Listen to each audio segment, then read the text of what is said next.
Hello and welcome to the Post Daily News Update for Wednesday, June the 29th. I am John Pollock alongside Wai Ting, live from the home of Mr. Ting himself. The Wai Ting extravaganza in the background there.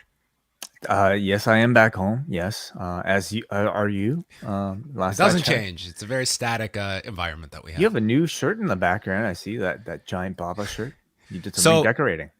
So I changed things around a little as I was maybe a little conscious as I've been doing a bunch of those interviews recently, and I am watching the background where I've got the Wyatt's the little mask the in the sheet background mask. and stuff. Yeah. Anyway, I just wanted to change it around anyway. It was I figured why not showcase. I had this other shirt that my father-in-law had designed for me, so that was the one facing, and now we've got you and me with our split head and Giant Baba, along with our Beautiful.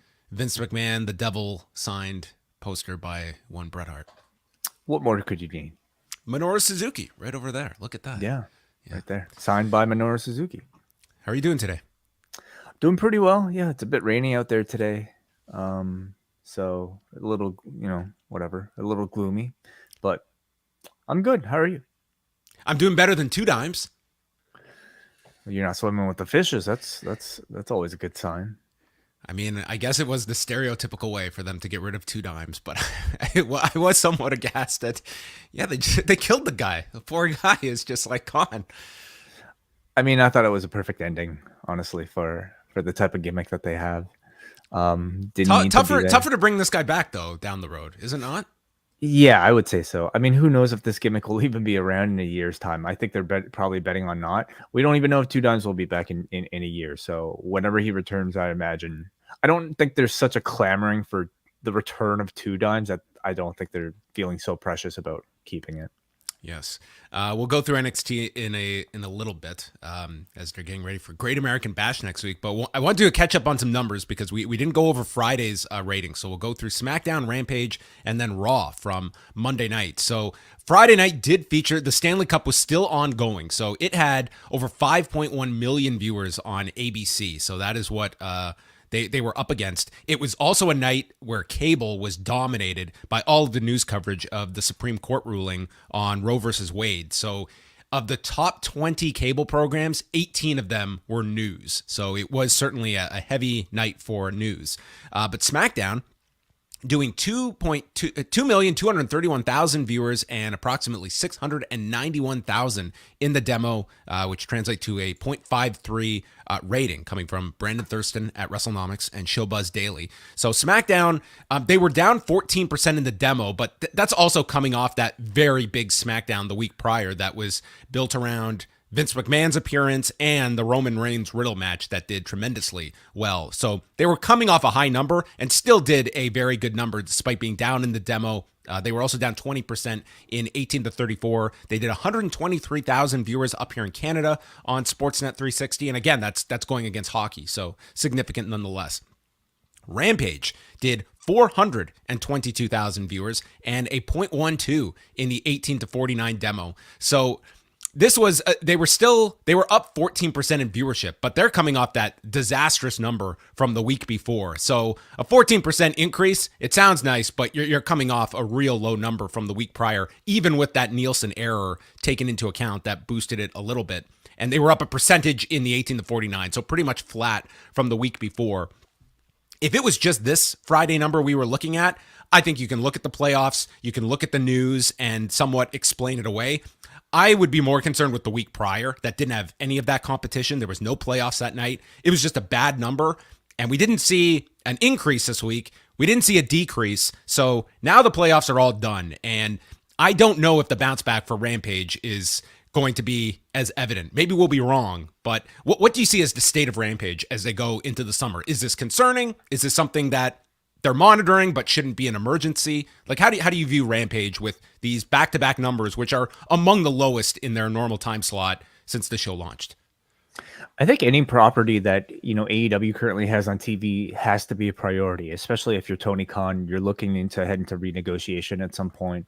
and wanting not just, a greater value for Dynamite, but also for Rampage as well. So this is something that I think continues to have to perform, especially if he wants to try to potentially shop around a Ring of Honor deal as well. If your second brand isn't going to do well, why would there be any interest in a third? I would say an AEW branded show is going to be much more appealing than ROH. Like, I think ROH would very much struggle to do Rampage level viewership. So that totally ties into this as well, and where kind of Ring of Honor fits into the larger picture. Yeah, I mean, if I'm Tony Khan, I'm imagining like putting a lot more effort into making this week's edition of Rampage feel like it's can't miss, because I certainly don't feel like last week's was. Well, you have over 10,000 people tonight, so it's a big show they have tonight, and you would, theoretically, it should be a super hot crowd, which is, typical of most AEW shows. But I'm with you. Like, there's no playoffs in the way on Friday. It is 4th of July weekend, but regardless, I think that it's, you're kind of in the clear now. But this injury plague in AEW is sizable. When we're talking about Punk, Danielson, Kenny Omega, I think everyone assumes Adam Cole is going to be shelved for some time, and that goes along with all kind of the lesser players, some of which are dealing with issues. But those are 4 sizable injuries that they're dealing with, and we don't know return dates. MJF, Jeff Hardy. MJF is off TV. Yeah, that's another one. Very significant. Yeah, no doubt. So they're going to have to be creative, but I mean, they have a very deep roster, and if they're at least trying to maybe rekindle some of the attraction of a Rampage from previous weeks, they're just going to have to do something to make people feel like it's a priority again. Yeah. Again, they are coming off that very low number the week prior, but they did get a big boost in women 18 to 49 and 18 to 34 from the week before. So that's Rampage, and I think a number everyone's going to be focused on each week to see where it lands with the playoffs gone. Raw on Monday night did 1,951,000 viewers, a 0.54 in the demo, with about 700,000 in the key demo, all built around John Cena's return. And the number was pretty much equal with the week before. And last week's Raw, I mean, that was their biggest number since coming out of WrestleMania. So the fact that you maintain that, I look at it very good. This was not just the number one show on cable. It was the number one show, period, on Monday night. So very strong viewership for Raw as they're going into the summer. 9% drop off in viewership and the demo throughout the show. There was the third hour drop, but they still did a 0.5 in the demo in hour 3. And again, like, Raw seems to be in very good shape as they're going into the summer. Next week, I think, is kind of a write-off. I think the 4th of July is one of the worst days, maybe the worst Monday of the year to try and draw on. But as they go into the summer and the build-up for SummerSlam, it seems like there's going to be a lot of involvement of John Cena, which should help, and other crossover stars involved in SummerSlam this year. If you get Logan Paul, if he means anything. So that is what we will look for in the next month. That is correct. Yeah. Interesting how after this Monday, they didn't necessarily tease any sort of further involvement with John Cena. If they're going to kick a program with Austin Theory into gear, maybe you would have expected them to do a little bit more. But, I mean, to me, anytime they pre-promote or promote something ahead in advance as a big deal like this John Cena 20th celebration, I think you always see the rewards of it. So we'll see what they can promote next. Yeah, big increase among young males on Monday night. Sizable increase in 18 to 34. Women 18 to 49 were down 14% this week. So those were maybe some of the key notes from last week. In Canada, the show did 185,000 viewers and about 93,000 in the 25 to 54 demo. So that is all your numbers information from the last couple of wrestling shows.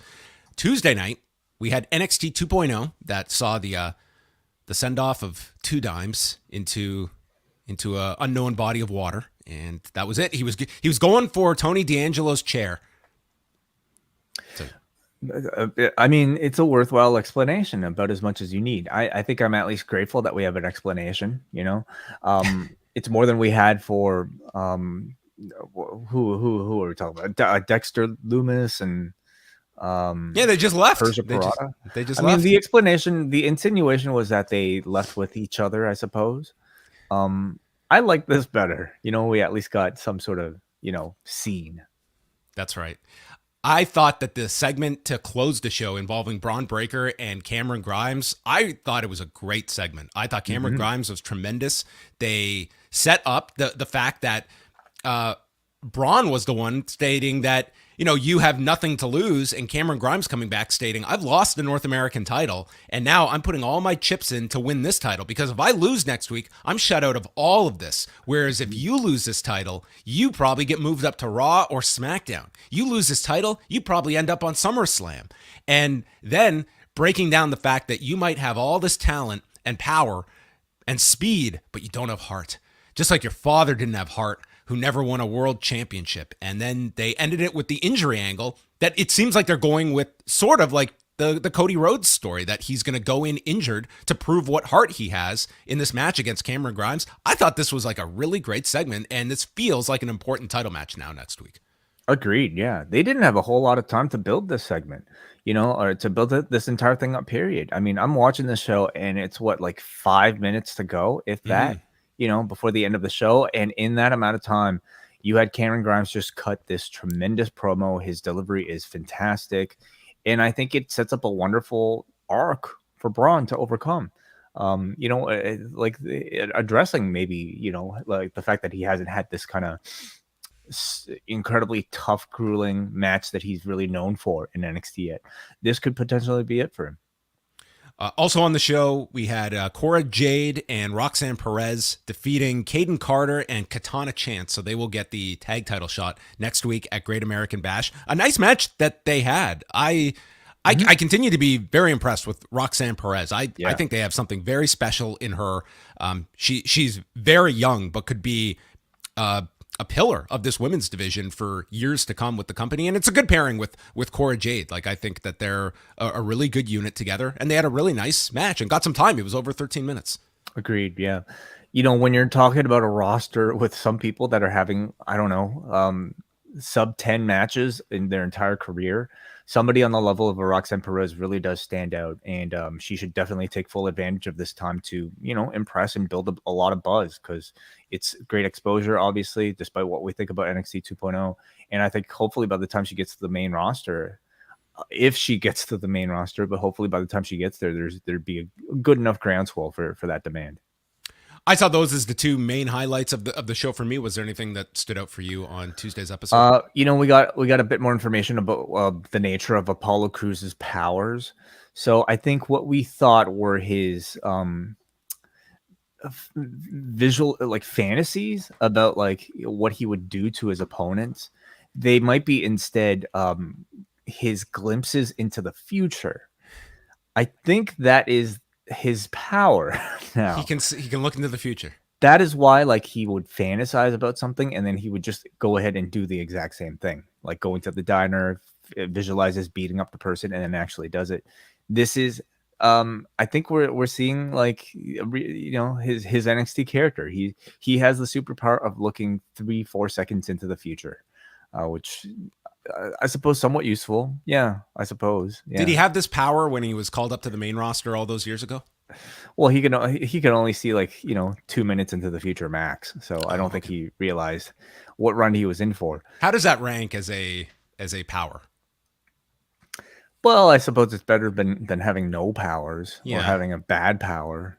It's like if you got all the superheroes together and they're all sitting around the table going over, it's like, yeah, that's something. It gets you a spot at the table. I don't know if you're impressing. You can tell us when the packages arrive. That's kind of nice. That's right. Is your pizza going to arrive in 30 minutes? Is it free? So he's building something up here with Zion Quinn. We have Jordan Devlin, JD Monahan. McDonough. I'm sorry. Getting my stereotypical Irish names mixed up here. JD McDonough, he's still driving over from Ireland. And then, is he crossing the All-Atlantic? I think so, yeah. I think he's good. Maybe it's a hover car. Maybe it's a flying car. I don't know. Okay. But he's still on his way. But yeah, for the most part, it's maybe we should just talk a little bit about Great American Bash, shouldn't we? So the card has Braun Breaker against Cameron Grimes for the title, Gigi Dolan and JC Jane against Roxanne Perez and Cora Jade, as we mentioned, for the tag titles. The greatest setup for a title match in recent memory, Carmelo Hayes against Grayson Waller for the North American title, where Grayson Waller came over and asked Carmelo Hayes to sign some autographs for his family back home. And Carmelo Hayes, being like a nice guy, signed all this stuff. And one of them was a contract for a title match next week. I don't know if that's how contracts, if they can be enforced like that. I don't know. Yeah, is this technically signing under duress or negligence? I suppose. He really should have looked closer at what he signed.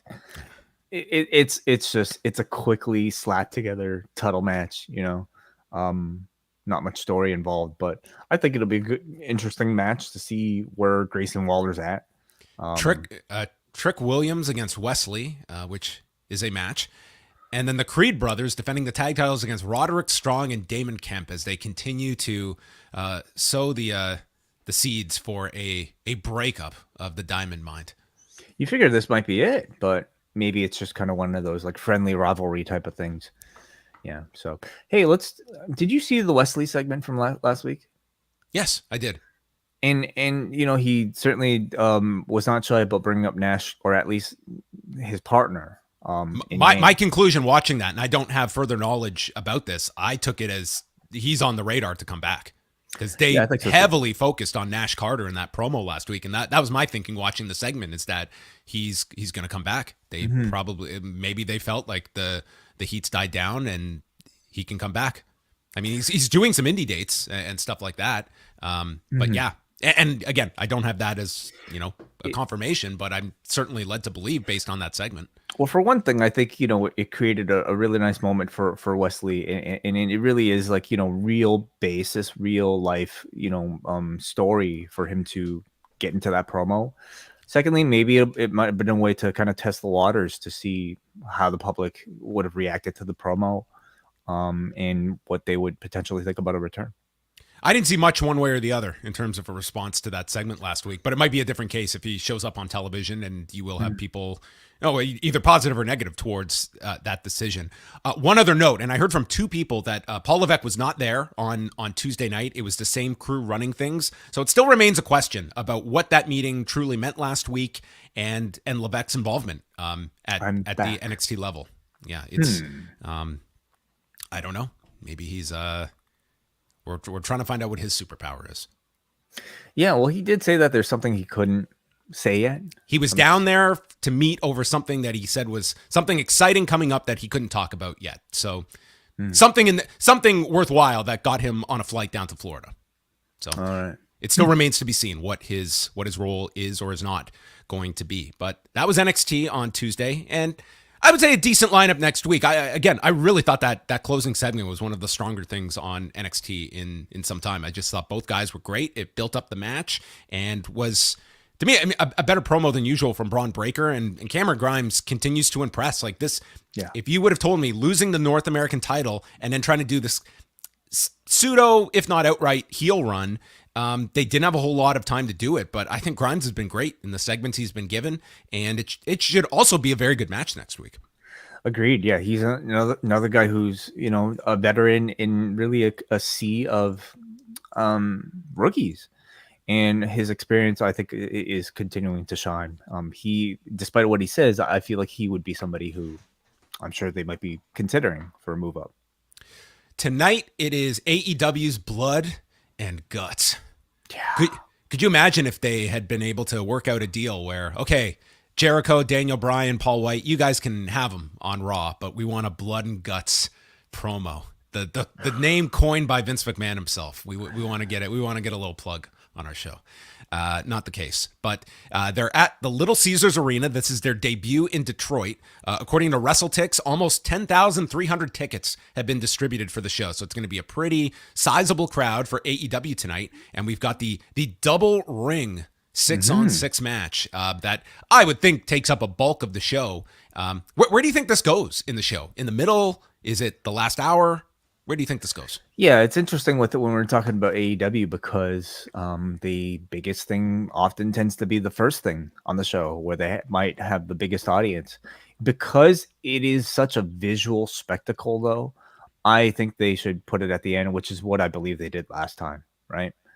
Right. Didn't they have that big closing dive fall from Jericho as the last thing.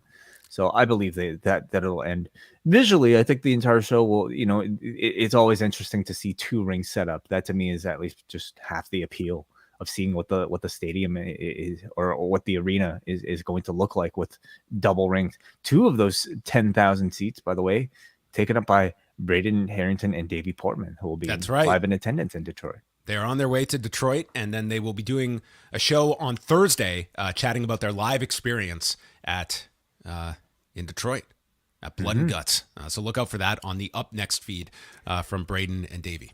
So we've got Cesaro in this. Claudio Castagnoli. Yeah, I mean it's our first time getting a good look at like Cesaro's chemistry with not just his teammates on this side, but also a bunch of people on the other side of things. So it's his former All-American. Sorry, what was this? The Real Americans. Real American. Jack Swagger on the other side. Yeah, there you go. Maybe Dutch Mantel will show up here. Zeb Coulter. Maybe, but Claudio Castagnoli with Daniel Garcia, hopefully having some interaction. That would be wonderful.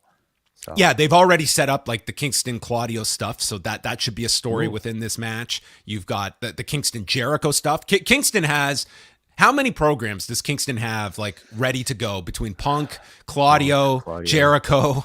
Yeah, there's always going back with Moxley down the road. Danielson, Jun Akiyama. Dude, this guy's got his next 3 years booked. He's good. He's a smart player out there. But what do you see the outcome of this being? Could you see, like, Moxley and Jericho seems to be like a direction that you could go. And while it's, again, we don't know timetables, but are you at least wondering if, like, All Out, what if Punk is not ready by All Out? Yeah. And do you have to start looking at backup plans when, like you would hope? I would be very surprised if any of those big names are not back by All Out. But you never know. You never know with injuries. Absolutely, yeah. No, I mean, look at this past pay-per-view, like names dropping out days before and you having a scramble. So I'm sure there are contingencies. And if there aren't, then you look at what you have to play with that week, and then you do the best that you can. Does that mean that they build to something right now? I do think in the meantime, between now and September, like you're going to get a number of Moxley defenses, and maybe you get set one up already. I don't necessarily sense like Jericho being in the title hunt right now. Like he's just been so busy with this Kingston stuff that I don't know if coming out of this it would make sense for him, but you can, it's a big enough match. It's a rematch, but still it's a big enough match that I think you could do. I don't know if I see anybody else on the Jericho Appreciation Society getting that shot. Matt Menard. Hey, I would love to see it. I'd love to see Daniel Garcia versus Jon Moxley again. Who's going to have the biggest? Who's going to bleed the worst in this match? Menard has certainly set he did set the table for this at Double or Nothing. Wheeler Yuta as well, of course. He's a bleeder. Moxley on Sunday, had quite the cut. I'm sure it'll probably get busted open again. So I can see a number of people living up to the moniker of the match. What a breakdown. Who's going to bleed the most in this match? Also on the show, they have announced Jade Cargill and Layla Gray for the TBS Championship. Ethan Page against Orange Cassidy, and Christian Cage will speak once again. I'm looking forward to that, honestly. Like, of everything. Christian cut a great promo last week. We'll see how he follows up. I mean, if he's giving us a promo a week in this new, heel character, I continue to be very excited. So we'll see what he does this time. But Orange Cassidy is also another really interesting one, coming off of that Will Ospreay match, which a lot of people were calling match of the night. How are they going to build off of that momentum? And I'm looking forward to seeing like them actually, like, is this the time where we're finally going to get Orange Cassidy being pushed for a title run? Could he at least challenge Jon Moxley? Could he be the person next in line? I mean, given all those people that are out, it's like you have to look at certain people that can fill those roles for the summer. Like, you have 2 months until your next pay-per-view, and I would think you want to have Moxley defend the title at least once in there. I don't know if Cassidy is that guy, but he definitely has a lot of buzz coming out of this match with Will Ospreay. It's not to say you can't do it. It's a bit of a different mix with Moxley. That's what's so interesting, though. Anytime you pair Orange Cassidy with somebody else, you kind of, I'm at least a little curious to know what that match looks like. And also, again, they're coming off the pay-per-view. They have no competition tonight in terms of playoffs. So there's a lot going for Dynamite tonight. So it will be another number to look at. And I'm sure Tony Khan is announcing something right now and just waiting for us to finish this show so that he could hit tweet. Yes, 100%. And also, like, how much ROH build is going to be taking up AEW programming over the next few weeks. Like, that pay-per-view is July 23rd. It's coming up relatively quick. And how much of your programming is going to be building up ROH programs? It's a very good point. Last time they couldn't really do it because of the conflict with Warner, but this time, are things different? Would Tony Khan have Warner's blessing? And what other AEW talent are we going to see on the poster? Are all the champions, and Joe and FTR, Mercedes Martinez, John Gresham. But if you're putting on a pay-per-view, are you tempted to put on your biggest names like a Moxley? Cesaro, we know, was supposed to debut at the show, at Death Before Dishonor. So do you throw him into the ROH mix? Yeah, I mean, it's a good question of how much you prioritize and are building like AEW programs along with building this ROH show. I don't think you want to get clouded in kind of building separate things. So that is a balancing act over the next couple of weeks. Yeah, and with the show being relatively close, I mean, Wheeler Yuta Pure Champion is standing next opposite of Daniel Garcia. I think that would be a hell of a match to put on a pay-per-view. Yeah, that would be a great pairing. Final thing here, I just want to mention, on Thursday night, it's International Fight Week for the UFC. So Thursday night, they're doing their Hall of Fame induction ceremony, and they will be inducting Daniel Cormier and Khabib Nurmagomedov, both teammates at AKA. And going into the fight wing will be the UFC 206 fight between Cub Swanson and Doo Ho Choi, which was a fight I believe you attended in Toronto, Way. Really? I think so. I might have been in the back. Like, I don't have much recollection of like seeing it in attendance, so I might have been in the back. This is a fight where I was definitely there, and I was interviewing people in the back, and after that fight, they're coming to the back, and everyone's just in awe of this fight. And Cub Swanson's corner, they start talking to Robin, and they're telling him that, like, between rounds, we were telling him they were like motivating him with something from like one of Robin's videos or something that they brought up. Yes. It was nuts, and just like overhearing this conversation. But it's an all-time legendary fight. You could certainly argue it took a lot out of Doo Ho Choi's career, but it was a classic fight when it happened. Almost 6 years ago. But Daniel Cormier and Khabib Nurmagomedov are two slam dunk Hall of Famers. Daniel Cormier is probably among the most popular figures of this generation of fighters, and someone that, I mean, for the longest time, when he came up in Strikeforce and ended up as an alternate in the heavyweight Grand Prix, enters in as an alternate after Alistair Overeem falls out, and then beats Antonio Silva, beats Josh Barnett, and starts to make a mark for himself at the heavyweight division. Then Strikeforce is absorbed by UFC, and he comes over there, and after a few fights at heavyweight, moves down to light heavyweight because Cain Velasquez is the champion at heavyweight. So he's cutting down to light heavyweight. And it, of course, was the feud with John Jones that his career is going to be synonymous with. They fought twice. They were scheduled to fight at UFC 200, which is another event that Way was at, which fell apart days before after a pre-fight drug test failure for John Jones. And then, they finally had their rematch in 2017, and Cormier was knocked out.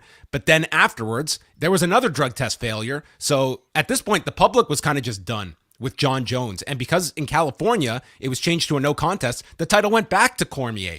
And at this point, it was kind of, because Cormier was always fighting being in the shadow of John Jones. Like, when he first got the light heavyweight title, it was after Jones had the hit and run, and they were viewing Cormier as still the second best light heavyweight. But to me, his career was truly cemented. I mean, for many it was by that point, but then he goes back to heavyweight and beat Stipe Miocic for the heavyweight title. He's a 2-division champion, and I think at that point, it's this guy beat the undisputed best heavyweight in the world to win the championship. He would lose it back to Miocic and lose in a third fight, but a Hall of Fame career for Daniel Cormier and for Nurmagomedov. For many, the greatest lightweight of all time. He was sidelined with a pretty debilitating rib injury that took out over a year of his career. But he came back, and I mean, he just faced the murderer's row of lightweights and was at the top of that. He has the distinction of being part of the biggest pay-per-view in MMA history with Conor McGregor back in 2018, and then retired after finishing off his career with wins against Dustin Poirier and Justin Gaethje. And, I can only imagine the amount of money that this guy has turned down to fight again. But someone that money was not a big inspiration for him. And it was countless millions that I'm sure he was offered to fight Conor McGregor again, but decided I'm walking away and retired undefeated at 29-0. And he's going to go down as one of the all-time great fighters. Quite the class. Anybody else? Anybody else that we haven't mentioned yet? Well, they're not putting in. They have different categories. Like they're putting in 2 in the modern wing. The pioneer wing are for people who competed or got involved in the sport before the year 2000. They're not inducting someone in that field, nor in the contributors, which are non-fighters that they have inducted. So they're only putting in the 2 modern wing performers and the fight between Cub Swanson and Doo-Ho Choi. So those are the ones. They're also going to honor Max Holloway and Giga Chikadze with the Forrest Griffin Community Award, which is kind of just for community involvement that they'll be recognized. So that's it's streaming on Fight Pass. It's always I find it to always be a really entertaining ceremony that they do. It's very loose, the speeches, and yeah. I don't know if International Fight Week, it still has the same luster of years past. It's now just the one card as opposed to multiple fight cards. But having covered it myself, that back-to-back-to-back fight night cards was a killer. Walking in the desert in the summer heat with gear. Yeah, no, I don't miss it that much. Yes, so there you go. Then we got our head-to-head Las Vegas battle on Saturday with UFC 276 and Money in the Bank. Yeah. So that is happening. We'll probably speak a bit more about that on Friday after we get the full card. That's right. So on Thursday, on the Post Daily News Show, I am going to be joined by Eric Marcotte, and we're going to be talking a bit more about UFC 276 itself, which is headlined by Israel Adesanya and Jared Cannonier, and TikTok. It's almost here, way. Alexander Volkanovski, Max Holloway 3. The big trilogy for the featherweight championship. So we'll chat with Eric about that on Thursday. Tonight, though, it's Rewind to Dynamite. Minutes after Blood and Guts, Way and I will be here with plenty of blood, plenty of guts, plenty of bravado to chat all about that show. And we're also going to be going over our post-wrestling summer plans. We'll go over what you can expect as a Post-Wrestling Cafe member throughout July and August. Our G1 coverage is going to be taking off, and we're going to be doing some adjusting to our schedule. So we'll go over all of that stuff tonight on the show. What you can expect now as a Post-Wrestling Cafe member is a review of TNA's Destination X from 2012. This is our latest Rewind Away. This show features Austin Aries taking on Bobby Roode as he introduces and uses the concept of Option C, where he essentially trades in his X Division championship for a shot at the World Heavyweight Championship. Also on the show, we have Samoa Joe versus Kurt Angle in a Bound for Glory series match. And also, John, Chris Daniels versus AJ Styles in a tremendous, excellent last man standing match with one of the most beautiful Styles clashes you'll ever see, in the midst of one of the worst storylines I have ever witnessed. Yes, we will give you a deep synopsis of the Claire Lynch saga that was surrounding this last man standing match, but they have a outstanding last man standing match on this card, like one of if you're going to isolate some of the best matches that AJ and Daniels have had, this is on that short list for me. It's an excellent match. And the pay-per-view is available to watch for free in its entirety on youtube.com. So watch the pay-per-view and then listen to the podcast. All right. So check that out. PostWrestlingCafe.com. $6 gets you in the door and access to all of our bonus shows, and that will include our G1 shows that will be beginning July the 16th and going throughout the tournament. Plus, custom RSS feed that comes with the daily news that you can listen to if you don't want to look at us, but you want to be up to date on all the latest news. And of course, MCU Later every Thursday night with Wai Ting and WH Park. Yeah, I'm back this week with Karen Peterson joining us to talk about Miss Marvel. So I'll be watching that probably a little later today. All right, that's going to wrap it up. We're back tonight, 10 Eastern here on the channel. So subscribe, youtube.com/postwrestling. Give it a thumbs up, and we'll speak with you after Blood and Guts.